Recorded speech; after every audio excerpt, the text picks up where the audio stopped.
Hello. Bonjour à tous. J'espère que vous allez bien. Ouais, c'est toujours Ismaël le croyant. Nous entamons un nouveau mois et comme je vous l'ai promis, on fera de temps en temps une petite vidéo histoire de galvaniser les gars. Voilà. Ce matin, je vais vous parler en fait de la sémence. Je sais que quand on parle de la sémence, naturellement, on parle de ce qu'on a sémé. Effectivement, c'est le vif du sujet que je voudrais aborder ce matin, avant d'aller au travail. Alors, la sémence, c'est quoi, d'après moi? Vous savez, une femme qui va au champ pour cultiver, comme on les appelle généralement les rurales, elles vont au champ pour cultiver, mais ça demande un processus assez long pour pouvoir voilà, obtenir le fruit de ce qu'elle a cultivé.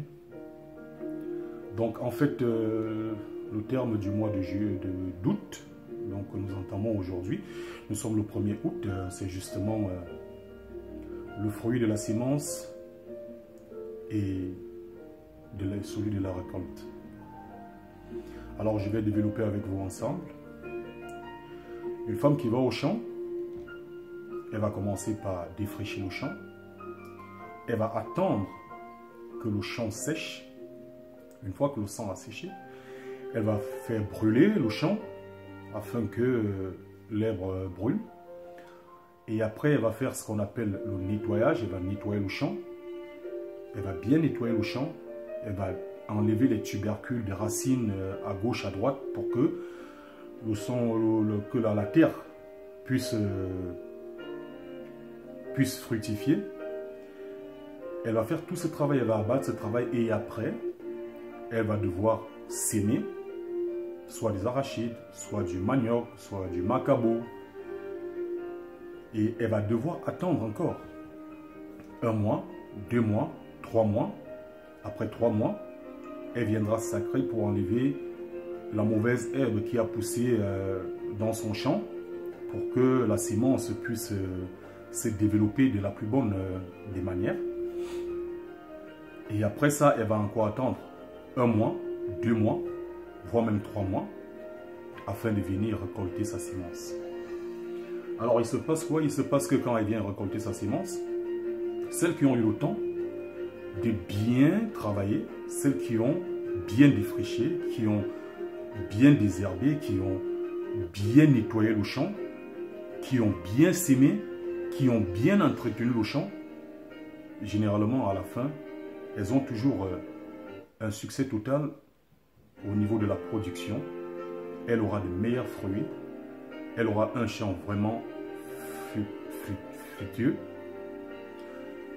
C'est un peu sur ça que je voudrais qu'on médite aujourd'hui, parce que nous les jeunes, nous avons tendance à vouloir très vite rattraper le temps.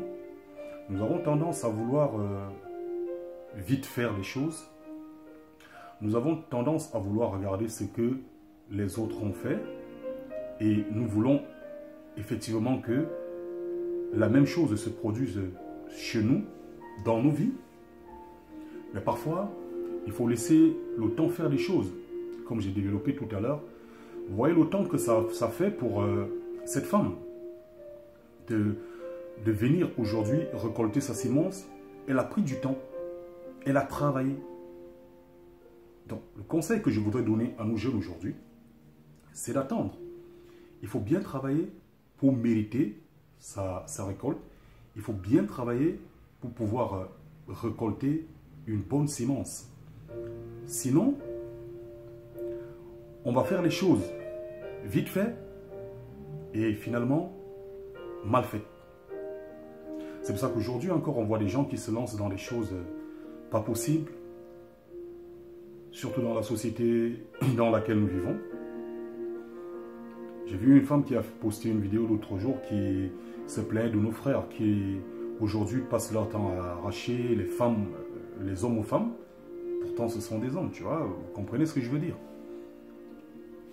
Donc, il faut savoir être patient. Il faut savoir défricher. Il faut savoir attendre le moment de la récolte. Ceci dit, nous devons travailler. Il y a des gens qui travaillent pendant des années, qui n'arrivent pas à construire une maison. Il y a des gens qui travaillent, qui sont obligés de demander un crédit pour construire une maison. Il y a des gens, des fonctionnaires que je connais qui travaillent depuis longtemps, qui ne peuvent même pas s'offrir une voiture parce que c'est dur. Ça, nous le savons tous. C'est dur. Mais il suffit de savoir s'organiser. Il suffit de savoir prendre les choses. Il suffit de savoir être patient. On finit par obtenir les meilleures choses. Donc, en ce mois d'août, je voudrais vous dire, essayons de cultiver, essayons de s'aimer la bonne sémence afin d'obtenir quelque chose de meilleur. Nous n'allons pas tout le temps dire que oh non, Dieu il va tout faire. Nous avons une part de responsabilité. Notre part de responsabilité, c'est de nous réveiller le matin, au lieu de faire des clashs sur Facebook, au lieu de marcher derrière certaines personnes pour attendre je ne sais pas trop quoi, au lieu de faire des trucs qui vont nous déshonorer, essayons de cultiver, essayons de s'aimer, et qu'à notre tour, nous attendons la bonne sémence. Et avec cette sémence, nous obtiendrons des meilleurs fruits. Et lorsque nous allons arriver à ce stade, même si le diable avait décidé que ta vie ne sera rien, tu auras la force de Dieu, tu auras la force de l'Éternel. Parce que l'Éternel ne demande qu'une chose: croire en moi et croire en toi. Fais quelque chose pour honorer mon nom et je serai avec toi. Je te donne tout ce que tu me demandes, à condition que tu me demandes, et que tu me demandes avec ferveur, que tu me demandes avec fermeté. Le Seigneur te dit, je serai toujours avec toi, peu importe l'endroit où tu te trouves, peu importe la tristesse, peu importe les désolations que tu peux recevoir, dis-toi que je suis toujours avec toi. Le Seigneur te dit, en ce mois d'août, les portes te sont ouvertes. Tu n'as qu'à demander et on te les ouvrira. Tu as beaucoup de possibilités. Commence à s'aimer et moi je t'aiderai à récolter le bon fruit. Alors mes frères, et si vous comprenez bien, toutes ces paroles, c'est pour vous dire que le Seigneur, il est toujours avec nous. Mais ce qui nous arrive dans la vie parfois, nous avons une grande part de responsabilité. Et aujourd'hui, nous devons commencer à accepter cette part de responsabilité. Nous devons commencer à s'aimer. Nous devons commencer à regarder les choses d'une manière positive afin de récolter le bon fruit. Voilà le message que je voulais partager avec vous et vous dire que en ce mois d'août, que tout ce que tu n'as pas pu recevoir en juillet, qu'en ce mois, vous puissiez le recevoir au nom de Jésus. Que toutes les difficultés et les peines que vous avez reçues au mois de juillet, qu'en ce mois d'août, que vous puissiez les recevoir au nom de Jésus. Je déclare au nom de Jésus que ce mois sera meilleur que tous les autres mois que vous avez connus. Au nom de Jésus. Vous passez une bonne journée, bon début du mois d'août, bon début de semaine. Pour ceux qui vont au travail, courage. Que le Seigneur soit avec vous. Soyez bénis au nom de Jésus. Amen.